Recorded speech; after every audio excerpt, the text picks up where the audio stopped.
Well, hello again, friends. Today we're going to be talking about somebody who can only be called a character. We're going to be talking about the boisterous, the inebriated, the notorious Lizzie Rabbit-Tail Stillwell. I first became acquainted with Lizzie because she is buried at the Poor Farm Cemetery, so I guess that's a spoiler for how this thing ends. But I gotta say, out of everybody that I've looked into from the Poor Farm Cemetery, she's got the most newspaper articles. 'Cause Lizzie was naughty. And probably usually drunk. And possibly mentally ill on top of it. Lizzie's story, as I know it, is full of holes and biases and possible blatant lies, but we're not going to let that get in the way of telling it. Now, while I won't be discussing anything terribly graphic, I will say that this series probably should have like a PG-13 kind of a rating. According to the census reports, Lizzie was born in 1875 in Canada to Canadian-born parents. One census actually says that she was born on December 25th, Christmas Day, which maybe that's why she had such a bad attitude later in life, because I've heard that having your birthday on a major holiday really sucks.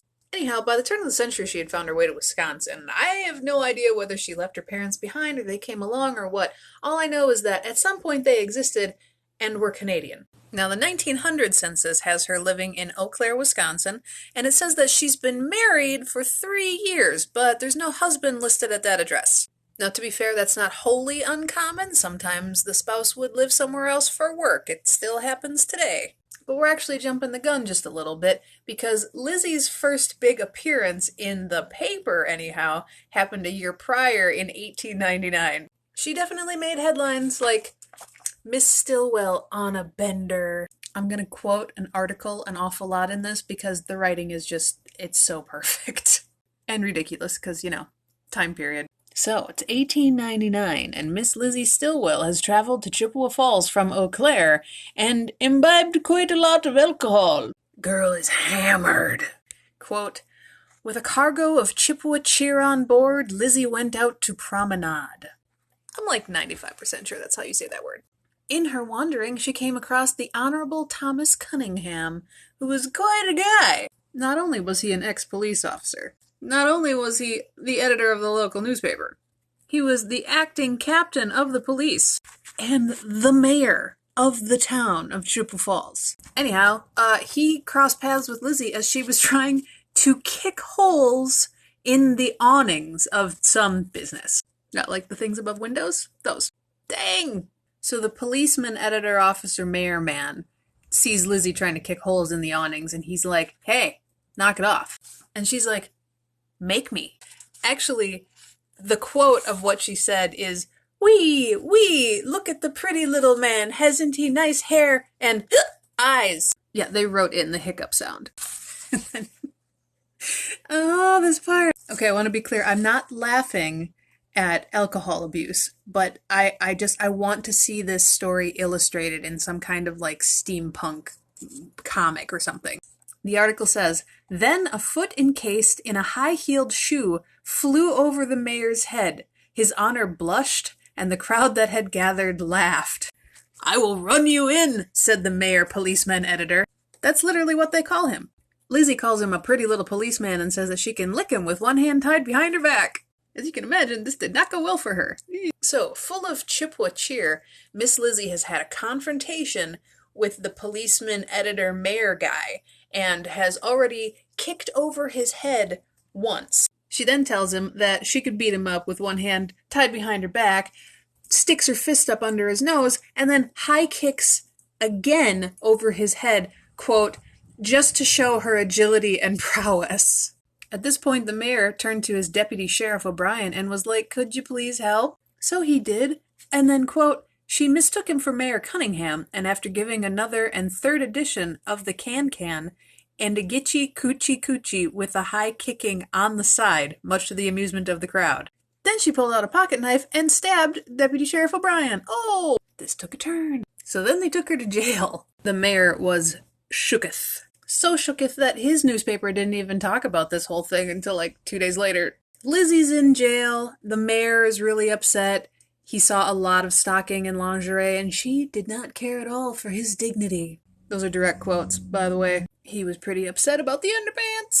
So Lizzie had to go to trial, of course. Lucky for her, Deputy Sheriff O'Brien was like, just a tiny bit stabbed. Of course, that didn't stop other newspapers in other towns from leading with the fact that he got stabbed by a woman. But because the wound wasn't serious, Lizzie was able to cut a deal with the court where she basically said, hey, if you let me go, I'll leave town. And the court was like, yo, that'd be less expensive than what we had in mind. That was actually a pretty common deal people would make back then.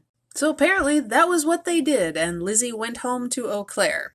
As you can tell from the film quality, I am losing sunlight and can no longer film today, so if you'd like to hear more stories about Lizzie, please let me know in the comments and I'll film more tomorrow. Okay, bye! I heard tell that y'all like those Miss Lizzie Stillwell stories, so here, have some more.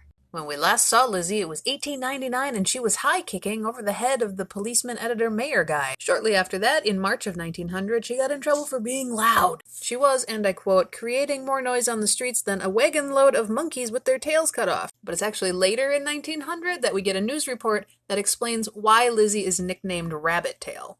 It's a balmy August night. Lizzie is probably really liquored up. She's maybe minding her own business, and a couple walks by, and the woman turns to the man and says, is that the woman they call Rabbit Tail? And Lizzie pitches a fit, and also a parcel of sausage meat. Like, she uses that as a weapon, apparently. The newspaper story about this incident says that Lizzie wore a cloak for several winters that was trimmed in rabbit tails, and that the policemen saw her so often that that was what they nicknamed her.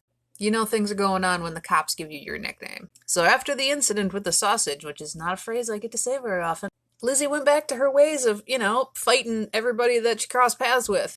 In early September of 1901, she got into a fight with a guy because one of the girls he was with said something that she didn't like. She punched him several times, and then she got arrested and dragged off to jail and was screeching the entire way. I think it's safe for us to say that Lizzie is hella belligerent, right?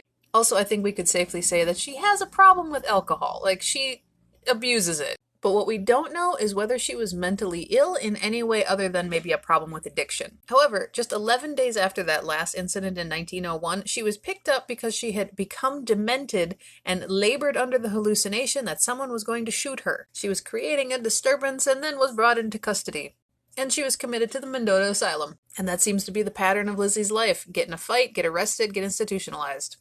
So from here on out, Lizzie basically bounces between jail and different asylums. In 1901, she goes to the Mendota Asylum, but in 1904, she's at the Chippewa Falls Asylum. But in 1907, she's back at the Mendota Asylum following an incident where she bit an officer. But hey, at least he didn't get a little bit stabbed, like Deputy Sheriff O'Brien, am I right? Well, by 1911, the people in town had kind of had enough of Lizzie's antics. And that brings us to our final Lizzie story, but I need to give you guys a little bit of extra background first. One thing I don't think I mentioned is what Lizzie did for a living. It's not listed on any census report anywhere, even though she was living alone. In various newspapers, she's called a notorious character, a nymph from the other and worst side of life, and a scarlet. Lizzie was probably a sex worker. So in 1911, there was a part of Chippewa Falls that was dubbed Foxville, because that's where the sex workers were, apparently. And the people who lived there who weren't sex workers, presumably, they didn't like it, so they wanted to clean it up. And one of the people that they mention by name is Rabbit Tail, aka Lizzie Stillwell, aka our girl who picks fights with the entire world. So knowing this, knowing that her neighbors were like, you, get out of here. I find it hard to believe what follows was like 100% just like, whoa, what a crazy coincidence though, wow. So the following year, in 1912, Lizzie's in trouble again.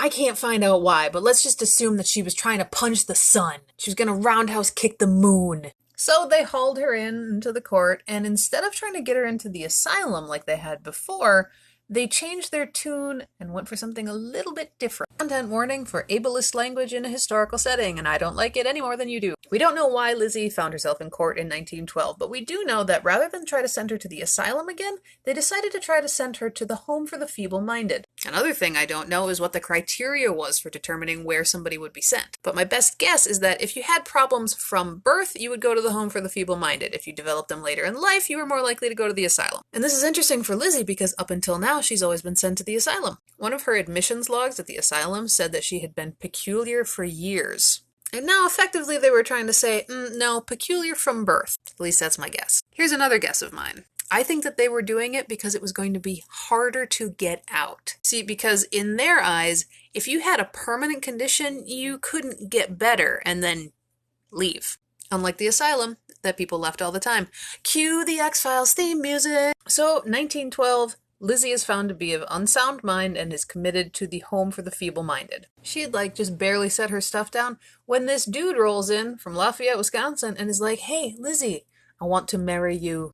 Just kind of out of the blue. Now, we know that Lizzie was a sex worker, so maybe this guy was a former client? Here's some things that the paper had to say about it. He was willing to give her a happy home and end all trouble, but the authorities thought it best that she remain single. The bachelor endeavored to convince the court that Miss Stillwell was not crazy. He wants a wife badly, and there may be a chance for some young lady who is desirous of hooking on to some old fellow. God dang, newspaper! So apparently, at least one person liked Lizzie. She just didn't seem to like him back. She apparently turns down the bachelor from Lafayette. The newspaper reports it thusly. Lizzie Stillwell has lost her love for the Lafayette bachelor who sought to win her hand and heart, and there is no prospects of an autumn wedding at the county jail. It then goes on to describe how she doesn't have a whole lot of hair left, they say, not enough to make a buttonhole bouquet for a mosquito, which seems odd. So other than the fact that she might have been rocking a hairstyle that was fairly unique for that era, what can we say about Lizzie Stillwell? I personally think a lot of her problems came from her alcohol abuse. It's only possible that she had other problems on top of that, but it seems like all the stories that end in her being arrested start with her being sloshed. Was she run out of town because she was a sex worker? Possibly. Was she an innately quarrelsome lady who just wanted to fight God? Also possibly. If you want to pour one out for Lizzie Stillwell, she's buried at the Poor Farm Cemetery in Chippewa Falls, Wisconsin.